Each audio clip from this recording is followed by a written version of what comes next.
जय मसीह की, praise the Lord. आइए आज की डिवोशन के लिए प्रार्थना करते हैं और एक डिवोशन हम लेकर आए। पवित्र पराक्रमी सर्वशक्तिमान परमेश्वर पिता प्रभु यीशु मसीह के नाम से तेरे अनुग्रह की सिंहासन में आते हैं।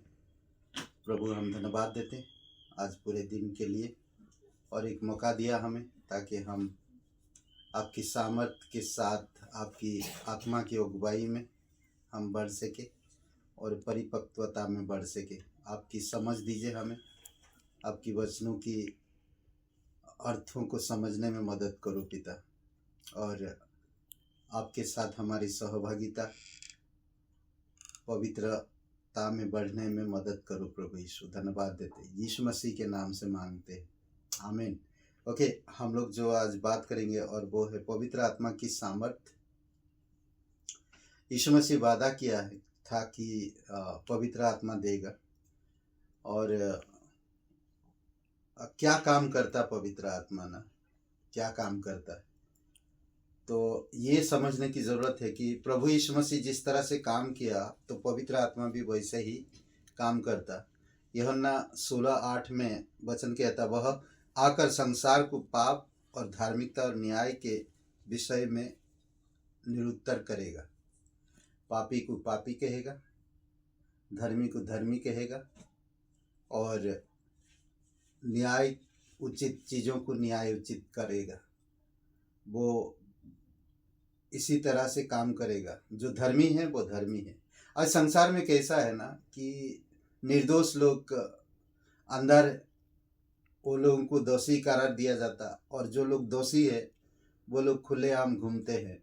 ये संसार की नियम और नैतिक विचारधारा लोगों के अंदर आज क्या पावर, पैसों की पावर और हमारी जो पॉलिटिक्स, राजनेताओं की पावर की वजह से, सामर्थ की वजह से लोग ऐसा करते हैं।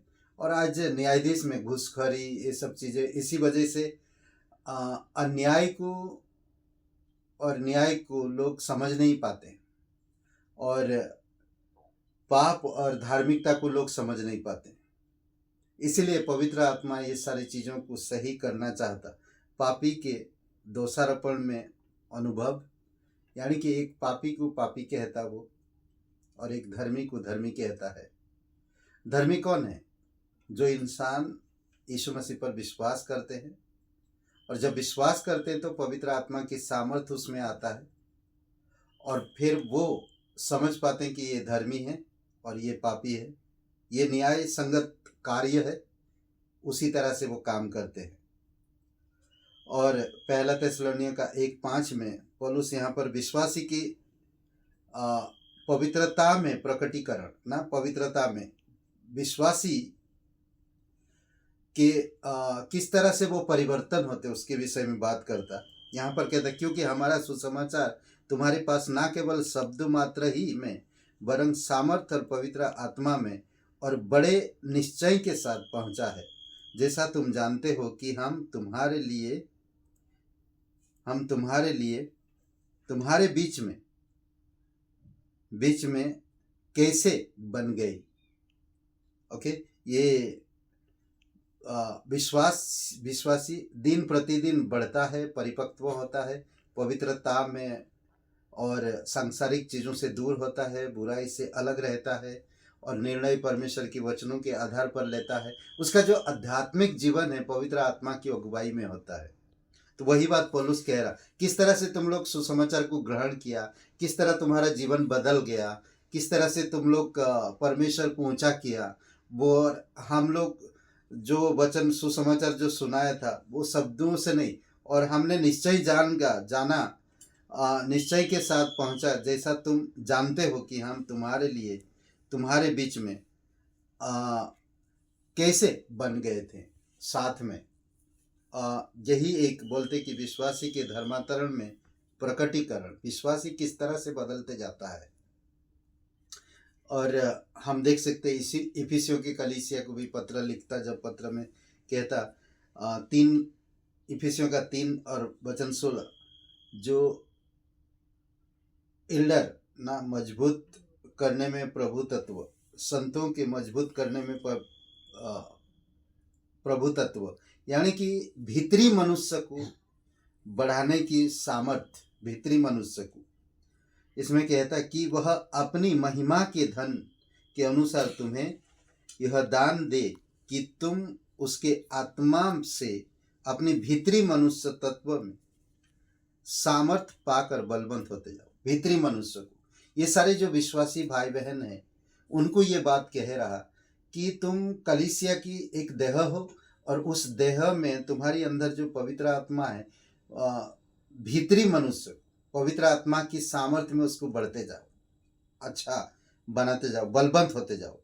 और फिर हम देख सकते हैं पहले वो पाप से आपको निरुत्तर करता है, यानी कि तुम एक पापी इंसान हो, पवित्र आत्मा, और प्रभु यीशु मसीह पर विश्वास करने के लिए कहता है। विश्वास जब करते हैं आपका जीवन बदलता है सुसमाचार के द्वारा। फिर आप एक संत बन जाते हो, यानी कि एक पवित्र इंसान, विश्वासी, और जो आपके अंदर बसा हुआ है भीतरी मनुष्य को मजबूत बनाते जाते हो, और आखिरी में सेवकों के योग्यता में सौंपा जाना। फिर वो पवित्र आत्मा आपको योग्य बनाता है और आपको भेजता है। प्रेरितों के काम 1:8 में कहता है, परंतु जब पवित्र आत्मा तुम पर आएगा तब तुम सामर्थ पाओगे और यरूशलेम और सारे यहूदिया और सामरिया और पृथ्वी की छोर तक मेरी गवाह हो।